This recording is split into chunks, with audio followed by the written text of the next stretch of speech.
সাধু বাবার কথাগুলো শুনে যাবেন। ভিডিওটা যদি ভালো লাগে শেয়ার করুন। মজার একটা ভিডিও। তা ঠিকই কইছেন বাবা, ওই বদনা আমার নাকবই, আমি টাকা 700ই দিব বাবা, কিন্তু আমার বদনাটা বাই করে দেন বাবা। আচ্ছা ঠিক আছে, এই বাটি বাবা তার বাটি চালানে তোর বদনা বের হয়ে যাবে।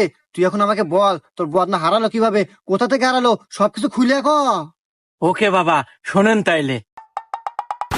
বাবা, আমার হঠাৎ খুব জোর একদিন হাগা পায়, তো আমি আমার সেই আবেগী বদনা নিয়ে আড়ার ভিতরে যাই হাঁকতে। বদনাটা রাখলাম, খুব শান্তির সাথে হাগলাম, আবার মাঝে মাঝে তাকিয়ে দেখি আমার বদনা আছে কি নাই। না, আমার বদনা আছে, কিন্তু বাবা হাগার যে একটা লাস্টের সুখের কোতন থাকে, সেই কোতন দিয়ে তাকিয়ে দেখি আমার বদনা নাই। তারপরেই তো বাবা আমি আপনার কাছে। সবকিছু বুঝলাম, সবকিছু শুনলাম, তোর বদনা বের হবে।